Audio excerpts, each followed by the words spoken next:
The first time my sister laughed at my husband, I told myself it was just her sense of humor. The second time, it happened in front of my daughter, and I watched Daniel's smile crumble like paper in water. The third time, she said it loud enough for everyone to hear, "A stay-at-home dad isn't a real man." I didn't yell, I didn't cry, I didn't even argue. I just decided that if she wanted to judge our life so badly, she could finally live with the truth about her own. My name is Grace Whitmore. I'm 32. I work as a compliance manager for a regional healthcare network, and I've always been the responsible one in my family, the one who keeps the peace, smooths things over, makes sure holidays don't explode. My sister, Harper, is the opposite. She's the loud spark, the dramatic one, the one who walks into a room like the room belongs to her. Growing up, Harper could do no wrong. She was pretty, funny, fearless. Teachers adored her, boys chased her. My parents bragged about her like she was a trophy they'd won. I was the kid who got good grades and cleaned up after everyone useful, but rarely celebrated. When I married Daniel, I thought I'd finally found a life that didn't revolve around Harper's opinions. Daniel wasn't flashy. He was steady, the kind of man who remembers the little things: your favorite tea, the way you like your pillow, the song that makes you cry. He was also brilliant in a quiet way, and he worked in logistics for a big shipping company until our world turned upside down.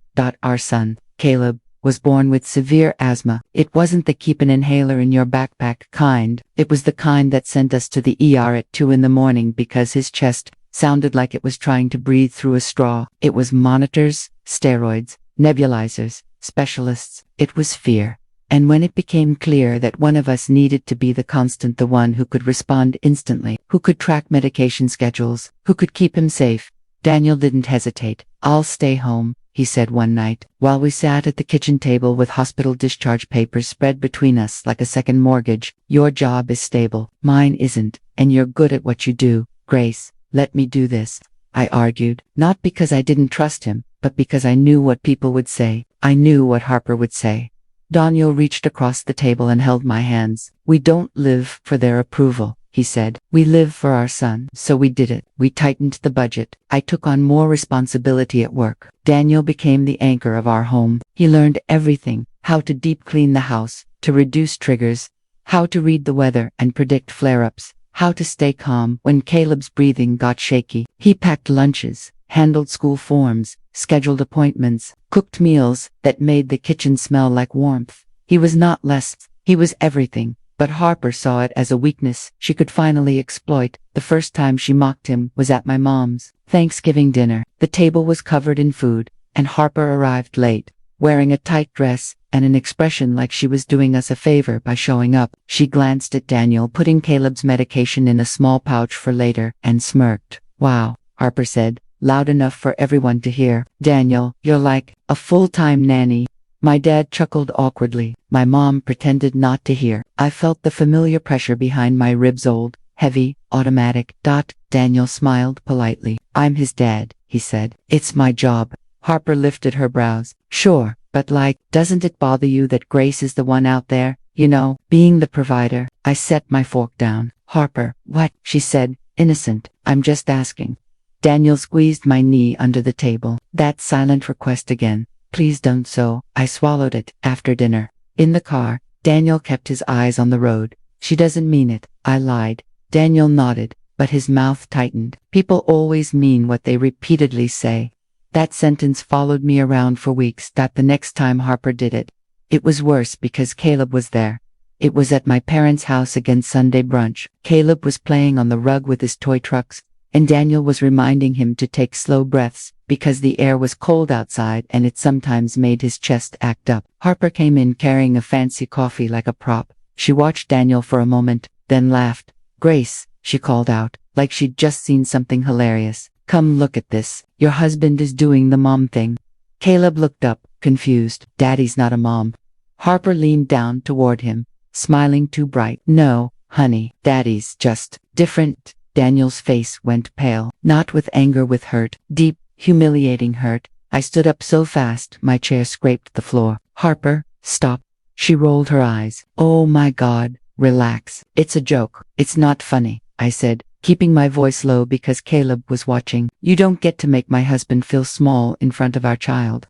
Harper shrugged. "Well, maybe he shouldn't be doing a woman's job.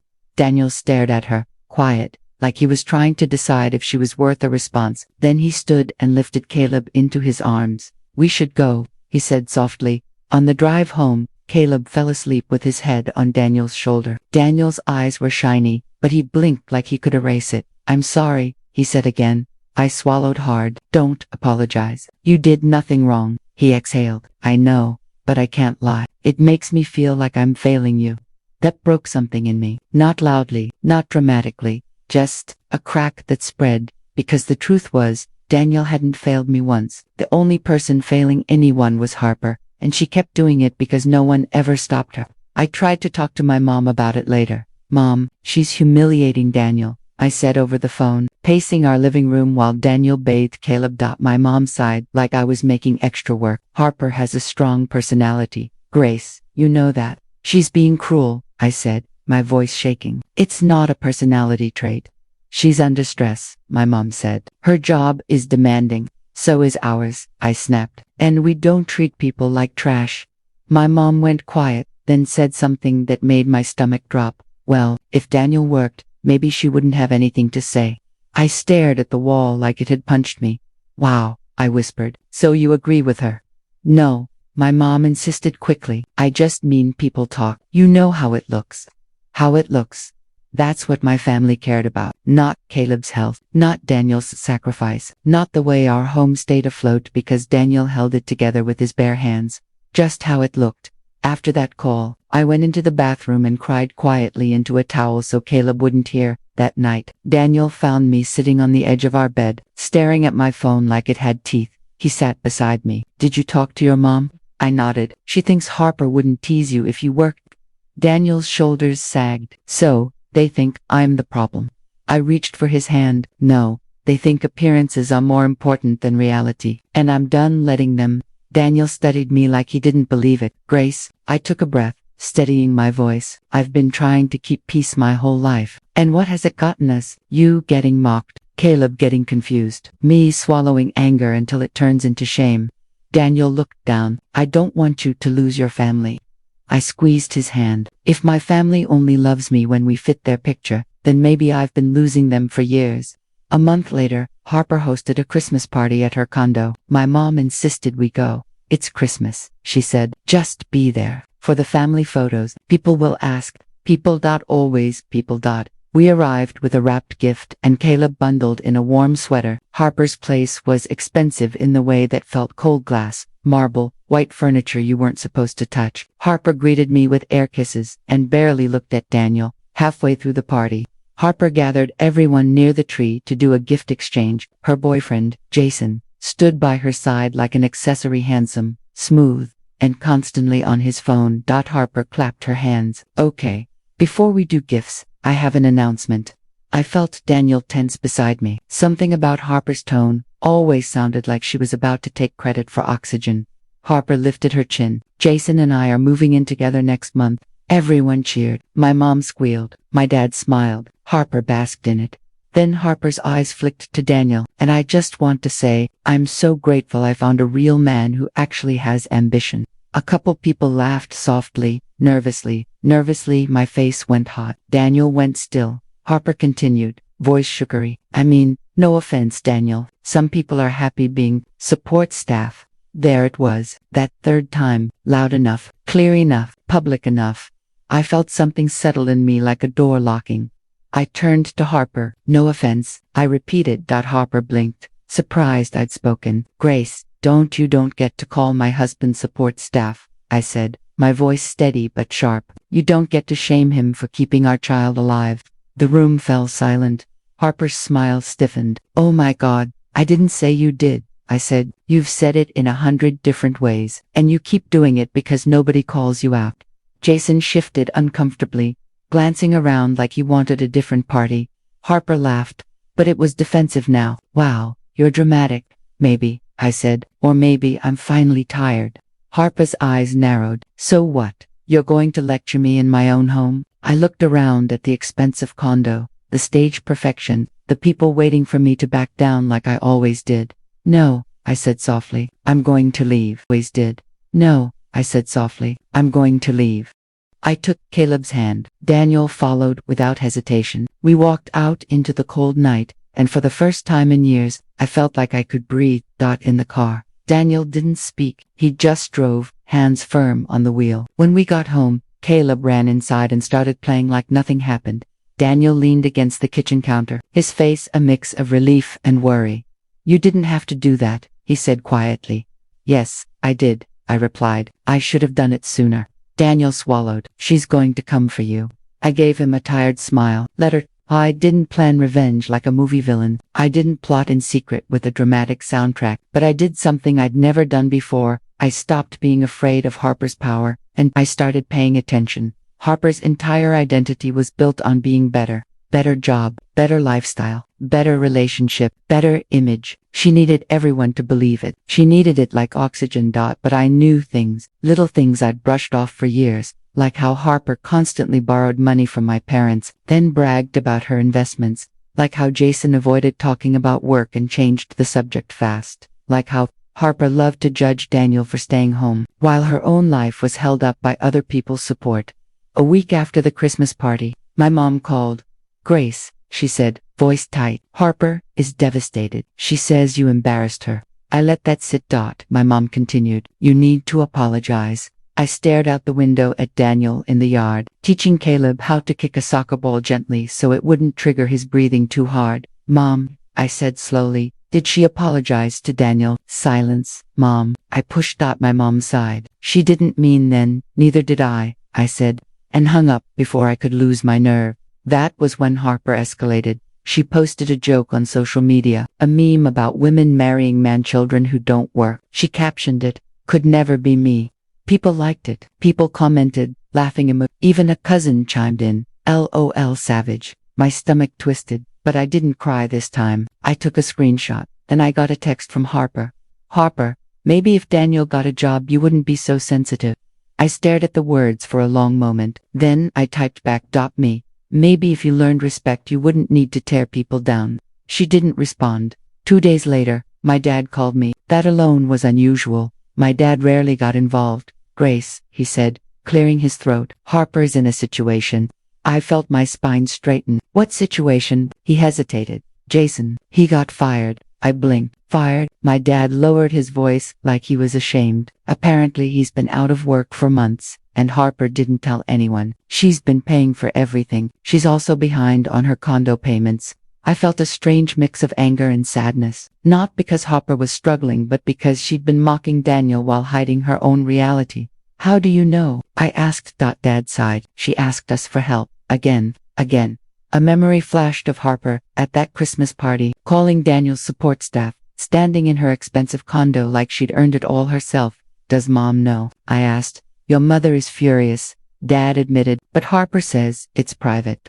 Private, of course. That night, Daniel noticed my mood. "What's going on?" he asked gently. I told him everything, the condo, Jason, the money. Daniel listened without a smug bone in his body. Then he quietly said, "So she was judging me to distract from her own fear." I nodded. She needed someone to look down on. Daniel's eyes softened. "Grace, what are you going to do?" I stared at the kitchen table where Caleb's medicine pouch sat, neatly packed, like always. "I'm going to stop letting her control the narrative," I said.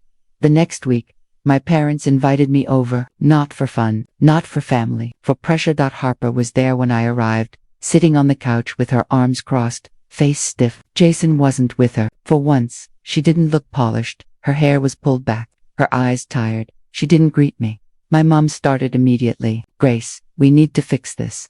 I sat down calmly. "Fix what?" My mom gestured toward Harper. "Your sister is going through something, and you've been harsh." Harper scoffed. "Harsh? You humiliated me at my party." I looked at Harper, really looked. "You humiliated Daniel for a year." Harper's mouth opened, then shut. My dad rubbed his forehead. "Grace, please. Harper needs support." I nodded slowly. "I agree. She does." Harper's eyes narrowed, suspicious. I continued, "But I'm not going to support her lies. Not anymore." Harper sat up. "What are you talking about?" I pulled out my phone and placed it on the coffee table. I showed them the screenshot of her meme, then the text she sent me. My mom's face drained of color. My dad looked away, embarrassed. Harper's cheeks reddened. You're seriously bringing that up? It was a joke. No, I said quietly. It was you trying to make people laugh at my husband, again. Harper's voice rose. You're acting like he's some hero. He's just a father, I cut in, my voice sharp now. A partner, a man who gave up his career so our child could breathe. Harper's eyes flicked, and I saw something because deep down, she knew. She knew what Daniel did was brave, and she hated it because it made her feel small.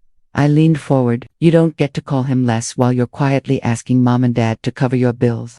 The room went silent like a bomb dropped. Harper froze. What? My mom's lips trembled. Grace, my dad swallowed. She knows. Harper's face shifted shock, then rage. You told her. Dad didn't answer. He didn't have to. Harper stood up, voice shaking. So now you're trying to ruin me, because I made a couple jokes. I stayed calm. I'm not ruining you. I'm telling the truth. There's a difference. Harper's eyes glistened, and for a second I thought she might actually crumble into honesty. But she didn't. She grabbed her purse. You're jealous. She spat. You've always been jealous. I laughed once softly, bitterly. Harper, I'm not jealous. I'm free. She stormed out, slamming the door so hard a picture frame rattled on the wall. My mom turned to me, hurt in her eyes. Why would you say that? I swallowed. My voice softened. Because I'm tired of watching you protect her cruelty while letting Daniel be the punchline. My dad sat down heavily. Grace, you're right, he admitted quietly. We let her get away with too much. My mom wiped her eyes. I didn't realize it was that bad. I nodded, feeling the ache of years. It was. Harper didn't speak to me for weeks after that. Family group chats went quiet. Holidays got awkward. But for the first time, Daniel stopped shrinking at gatherings. He stood tall, not aggressive, just present. Then, something happened I didn't expect. In late January, Harper showed up at my house. No makeup, no fancy outfit, just a coat and raw nerves. Daniel opened the door, and I watched his posture stiffen. He looked at me, question in his eyes.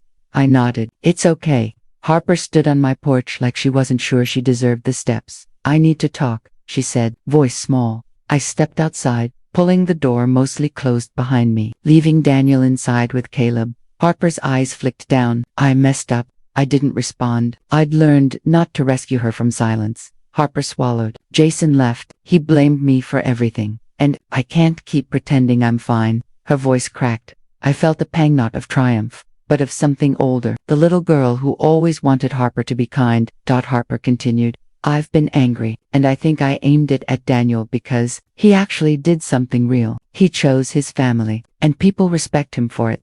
She wiped her cheek quickly, annoyed at her own tears. I didn't have that. I stared at her, stunned. Harper admitting insecurity was like seeing snow in July. She looked up at me. I'm not asking you to fix my life. I'm sorry. I waited, watching her carefully. And I'm sorry, she added, voice shaking, for calling him less, for making you feel like your marriage was a joke. That apology didn't erase everything, but it was the first honest thing Harper had ever handed me. I nodded slowly. You hurt him. I know, Harper whispered. Can I apologize to him? I hesitated. Then I opened the door and called Daniel. He came into the hallway, wiping his hands on a dish towel. His eyes were cautious. Harper stepped inside, standing in front of him like she was facing a judge. Daniel, she said, voice tight. I'm sorry. I was cruel. I said things because I wanted to feel bigger. She looked down, then back up. You're not less. You're exactly what a father should be. Daniel didn't speak for a moment. Then he nodded once. Thank you, he said quietly. I accept your apology, but I need you to understand something. Harper flinched slightly. Daniel's voice stayed calm, steady. My son is watching. The way you talk about men, women, roles, he hears it. So if you want to be in our lives, you don't get to poison his view of himself or his parents. Harper's eyes filled again, but she nodded. I understand.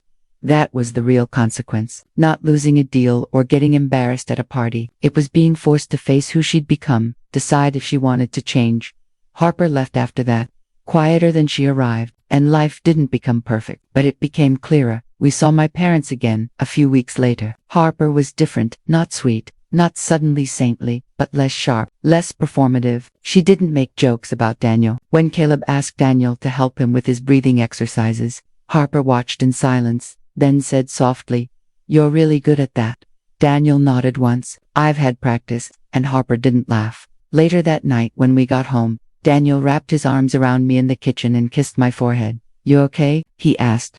Around me in the kitchen and kissed my forehead. "You okay?" he asked. I exhaled. "I think so. I wish it didn't take all this." Daniel smiled sadly. "Sometimes people have to lose the fake version of themselves before they can meet the real one."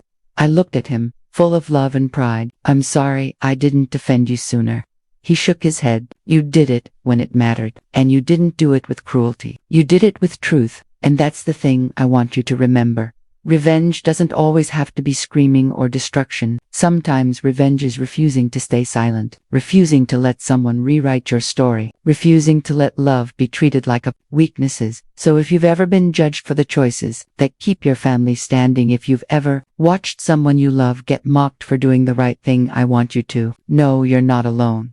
And if this story hit you in the heart, take a second to like the video, subscribe, and share it with someone who needs to hear it. Or just drop a comment and tell me, have you ever had to stand up to family to protect the person you love?